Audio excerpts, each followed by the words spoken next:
মৰমৰ ছাত্ৰ ছাত্ৰীসকল, আজি আমি আলোচনা কৰিম সিম্পল প্ৰেজেন্ট টেন্সৰ ওপৰত। ইয়াক প্ৰেজেন্ট ইনডেফিনিট টেন্স বুলিও কোৱা হয়। আসলতে এইটো সিম্পল প্ৰেজেন্ট টেন্সটো হৈছে মানে প্ৰেজেন্ট টেন্সৰে এটা ভাগ। গতিকে সিম্পল প্ৰেজেন্ট টেন্স কাক কয়, ইয়াৰ বাক্যৰ গঠন পদ্ধতিটো কেনেকুৱা হ'ব, লগতে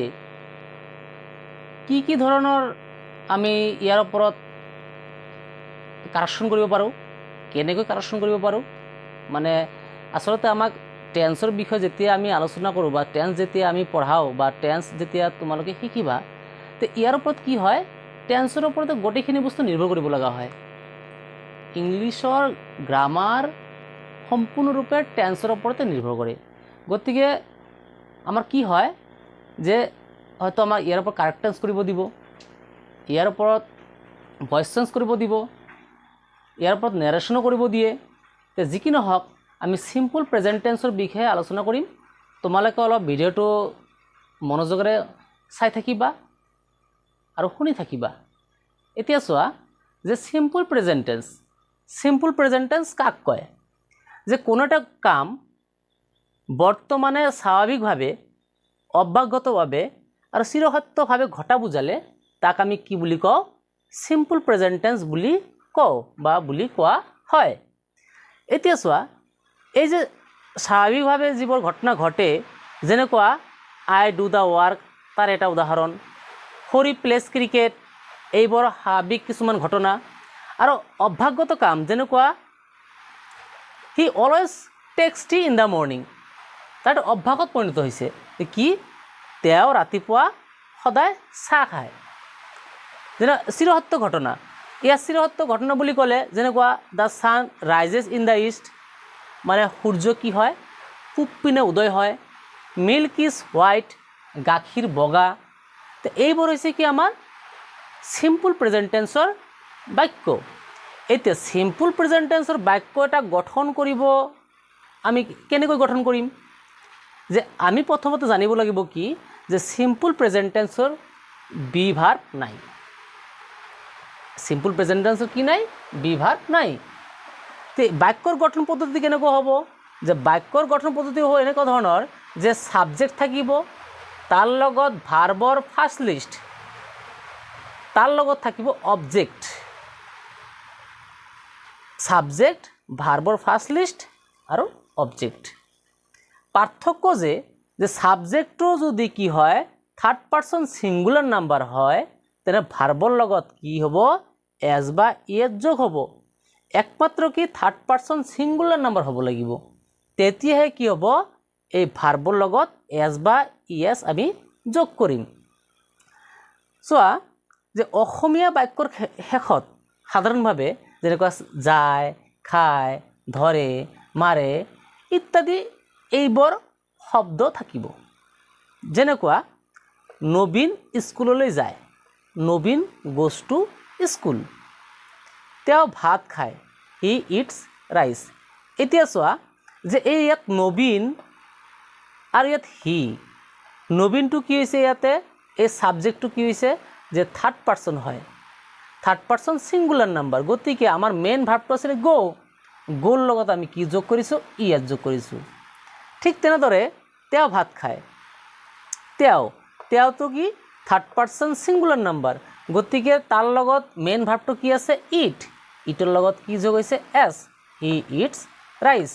ইয়াৰ উপৰিও আমি কিছুমান আমাৰ মানে এনেকুৱা শব্দ আছে, কিছুমান আৰু কেইটামান নিয়ম আছে, যিবোৰ নিয়ম আমি আৰু আলোচনা কৰিম, যে কি ক্ষেত্ৰত মানে আমাৰ সিম্পল প্ৰেজেন্ট টেন্স হ'ব পাৰে, কি ক্ষেত্ৰত আমি সিম্পল প্ৰেজেন্ট টেন্স ব্যৱহাৰ কৰিব পাৰোঁ। গতিকে তোমালোকে চাই থাকা, মই বৰ্ডত অলপ পিছতে মানে দেখাই দি আছোঁ। ইয়াতে চোৱা যে বাক্যত তলত দিয়া শব্দবোৰ থাকিলে সিম্পল প্ৰেজেন্ট টেন্স হয়। যেনে কি শব্দবোৰ থাকিলে আমি সিম্পল প্ৰেজেন্ট টেন্স মানে হয় বুলি মানে চিনাকি কৰিব পাৰিম। যেনেকুৱা অলৱেজ, অলৱেজ মানে সদায়, অলৱেজ, এভৰিডে মানে প্ৰতিদিন, ৰেগুলাৰলি মানে নিয়মিতভাৱে, জেনাৰেলি সাধাৰণতে, ইউজুৱেলি সচৰাচৰ, অফটেন প্ৰায়ে, নাও এণ্ড দেন মাজে সময়ে, ফ্ৰিকুৱেণ্টলি সঘনে, চেলডম কেতিয়াবা, চামটাইমছ মাজে সময়ে, নেভাৰ কেতিয়াবা। তাৰপিছত আছে ওৱান্স এ উইক সপ্তাহত এবাৰ, ওৱান্স এ মান্থ মাহত এবাৰ, ওৱান্স এ ইয়াৰ বছৰত এবাৰ, টুৱাইছ এ উইক সপ্তাহত দুবাৰ, টুৱাইছ এ মান্থ মাহত দুবাৰ, টুৱাইছ এ ইয়াৰ বছৰত দুবাৰ ইত্যাদি। যে এইবোৰ যদি আমাৰ শব্দ থাকে কোনো এটা বাক্যত, তেতিয়া আমি টপকৈ ধৰিব পাৰিম যে আচলতে এইটো কি হয়, এইটো চিম্পল প্ৰেজেণ্ট টেন্সৰ এটা বাক্য হয়। যে আমি ইয়াত কেইটামান এক্সাম্পল লৈছোঁ। কি? He does his work regularly. তেনেহ'লে আমি কি ধৰিব পাৰিছোঁ যে আচলতে এই ৰেগুলাৰলি নামৰ যিটো শব্দ যদি কোনো বাক্যত থাকে, তেতিয়া আমি গম পাম কি এইটো কি যে চিম্পল প্ৰেজেণ্ট টেন্স হয়। হয়তো তোমালোক কাৰেকশ্যন কৰিব দিব যে ইয়াতে ধৰা হ'ল যে ইয়াতে ব্ৰেকেটত দি দিল ডু ভাৰ্বটো, যে এইটো কাৰেক্ট কৰা। তে আমি গম পালোঁ যে ৰেগুলাৰ যিটো আছে, তেনেহ'লে ৰেগুলাৰলি যিটো আছে তেতিয়াহ'লে কি হ'ব যে এইটো চিম্পল প্ৰেজেণ্ট টেন্স হ'ব।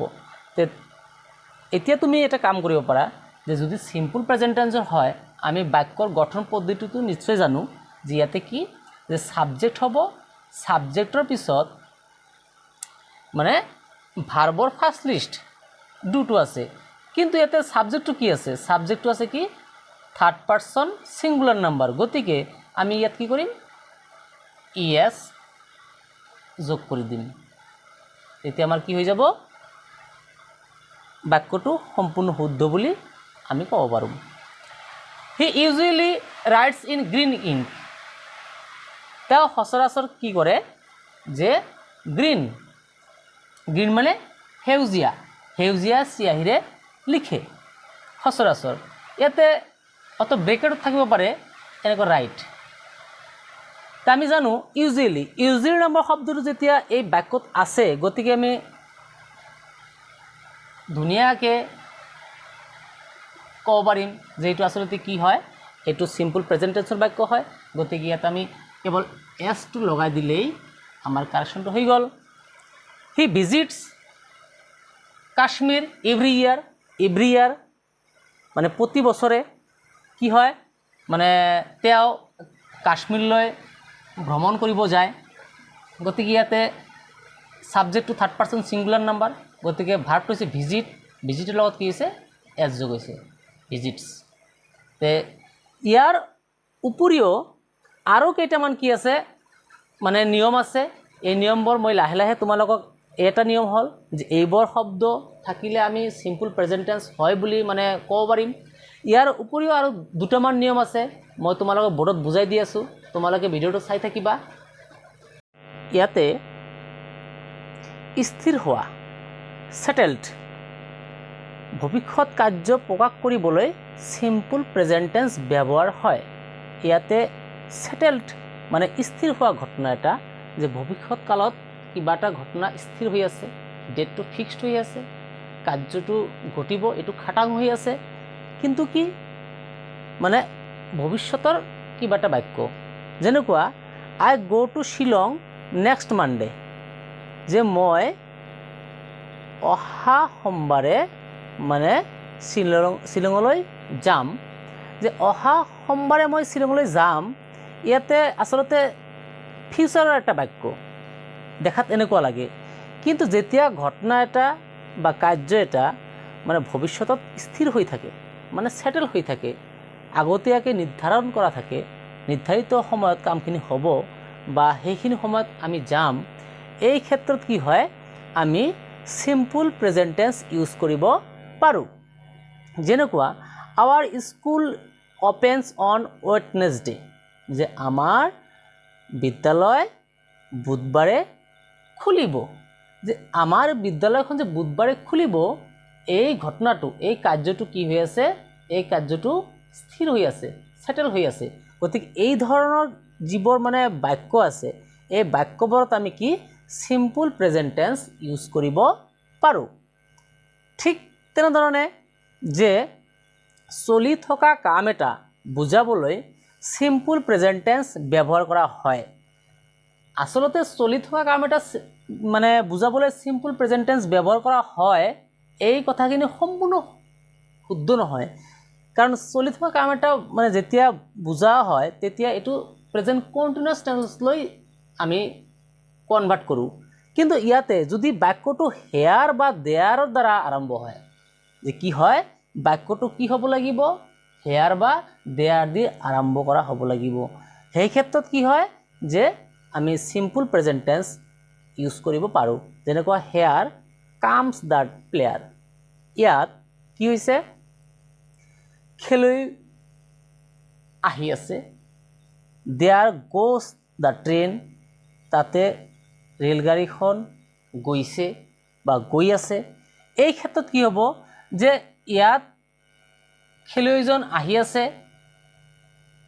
তাত ৰেলগাড়ীখন গৈছে বা গৈ আছে এই ধৰণৰ বাক্যবোৰত আমি কি কৰিব পাৰোঁ যদি হেয়াৰ বা দেয়াৰ আগত থাকি মানে বাক্যটো হয় তেতিয়া আমি ইয়াতে কি কৰিব পাৰিম আমি সিম্পল প্ৰেজেন্ট টেন্স ব্যৱহাৰ কৰিব পাৰিম